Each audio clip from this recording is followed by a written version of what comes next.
Mel Antonen joining us live in just a few minutes on this edition of MASN All Access.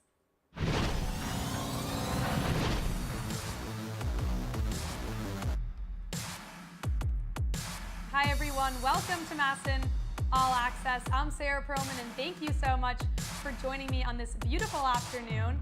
Mel Antonen, panelist on Mid-Atlantic Sports Report, is going to be joining us to talk about the Orioles and the Blue Jays in a few minutes, so that's really exciting. But we do have to revisit last night's game a tiny bit because the Orioles are on this 3-game winning streak and they move now back to 500 at 38-38 and move 2 games ahead of the Toronto Blue Jays.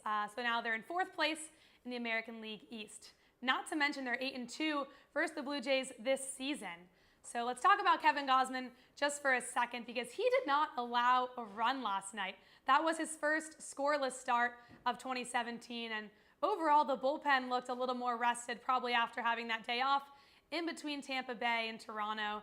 And they're looking to continue this winning streak tonight. Like I said, they've now won 3 straight games, which is the first time this season since April 12th through 14th.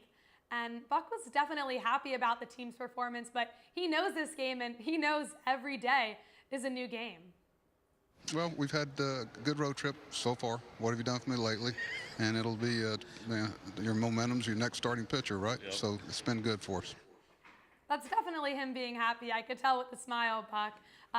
He's overall pleased with the team's performance. Wade Miley's on the hill, so we'll see how that goes tonight, but he's been pretty solid against the Blue Jays this season. 1-1 with a 2.08 ERA in his 2 starts against them.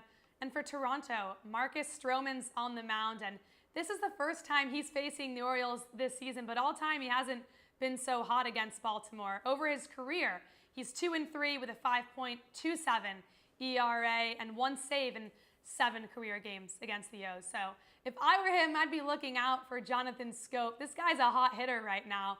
In June alone, Schoop's batting .344 with 8 homers and 24 RBI. I mean, I think if he keeps playing the way he is and the Orioles continue to play well, they should be able to continue this winning streak tonight and then some. And there's still plenty of time to make a run in the AL East. And I just heard Mel Antonen is ready to join us and talk about this a little bit.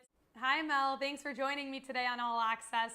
I know you're a busy guy and got a show coming up pretty soon, so let's get right into it. I want to talk about this Orioles-Blue Jays series a little bit, and how important is it for the Orioles to just take this series from Toronto?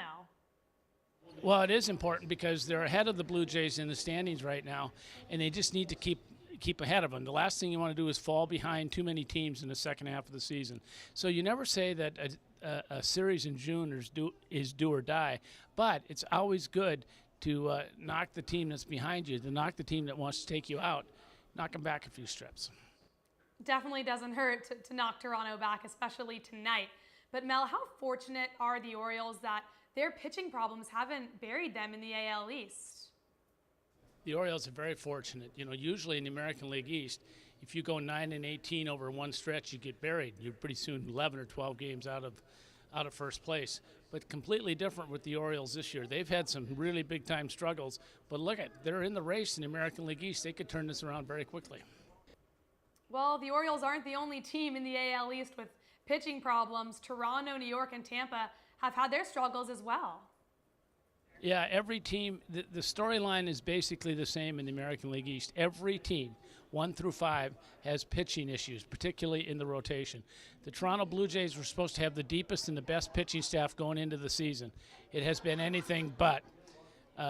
Marco Estrada at 33 is struggling. Francisco Liriano at 33 is struggling. Aaron Sanchez is on the disabled list with a blister.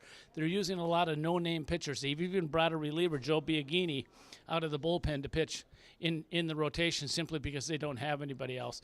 The Blue Jays rotation has been way below expectations. As far as the Boston Red Sox go, it was supposed to be David Price and Rick Porcello supporting Chris Sale. It hasn't happened at all. David Price has been mediocre at best, and Rick Porcello hasn't been anything like his American League Cy Young Award winning season that he had a year ago. So the Red Sox may be looking for a pitcher in addition to picking up Doug Fister for their rotation. The Tampa Bay Rays are usually known for great pitching and not a lot of hitting. This year, they have a lot of hitting, but not a lot of starting pitching. A lot of their big-name starters, Jake Odorizzi, Alex Cobb, Chris Archer to a certain extent, have not pitched well in June. But if the Rays get any starting pitching, they have an incredible offense. And as far as the New York Yankees go, Masahiro Tanaka has been one of their aces for the last couple of years, but he has struggled big time in the first couple of months. And then they have a lot of youth and inconsistency at the back end of the rotation. Michael Pineda's got great stuff, but how consistent can he be? He hasn't been consistent. Jordan Montgomery is a very young kid, never pitched in September. Same thing for Luis Severino. So you see that Orioles pitching rotations in other years may have knocked them completely out of the race, but the main storyline in the American League East this year is that every team, 1 through 5, is struggling with their starting pitching. Listen, Mel, I'm not complaining that other teams, along with the Orioles, are having their struggles. In fact, it's kind of worked to the O's benefit a little bit. They're still in the race, and they have time to turn this around. Now, what specifically do the Orioles need to work on this second half of the season? Starting pitching. Starting pitching is the key. You cannot win with offense alone. You cannot win with a strong bullpen. Starting pitching is the key. Starting pitching is everything. So Chris Tillman has to figure out his location and his command. He has to get comfortable. Is he hurt? Is he healthy? He says he's healthy. The Orioles have to believe that. Kevin Gausman, same thing. Command issues all the way. If he can work on his 96 or 95-mile-an-hour fastball and then get his splitter over, then Kevin Gausman is going to be all right. Dylan Bundy, you just hope that he doesn't wear out. The fact that he's pitching in his first full season as a starter. And Ubaldo Jimenez and Wade Miley are inconsistent. We know that. But if they have these consistent streaks, the Orioles rotation is going to be all right. The bullpen looks like it's back intact, so that's good news. And, of course, you never worry about the Orioles scoring runs. They will do that. Well, listen, Gausman did well last night, and hopefully we see a positive and strong Wade Miley on the mound tonight. Now, last question for you, Mel. You've covered this game for a long time, and you know better than anyone that players come around the second half of the season. Which Oriole do you see having a breakthrough second half? Well, it looks like Manny Machado is seeing the ball better. He's hitting the ball to the opposite field more, and it looks like Manny Machado is going to have more of a Manny Machado type second half that Orioles fans are used to. He has struggled big time for a lot of reasons in the first half. A lot of distractions with the WBC, a lot of distractions with the Beanball Wars in Boston, but he never lost his power. Now his average, I think, is going to come back. He's seeing the ball a lot better, and that's always a good sign for a player that was in a slump. Well, you heard it here first. Mel picks Manny Machado to have a breakthrough second half of the season. Mel, I know you got your show to get ready for, so thank you so much for coming on All Access. And for everyone else, stick with MASN tonight. All the game coverage you need. 5 o'clock, Mid-Atlantic Sports Report on MASN. 6:30, O's Extra, and 7 o'clock, Orioles up in Toronto taking on the Blue Jays for this second game of the series on MASN 2.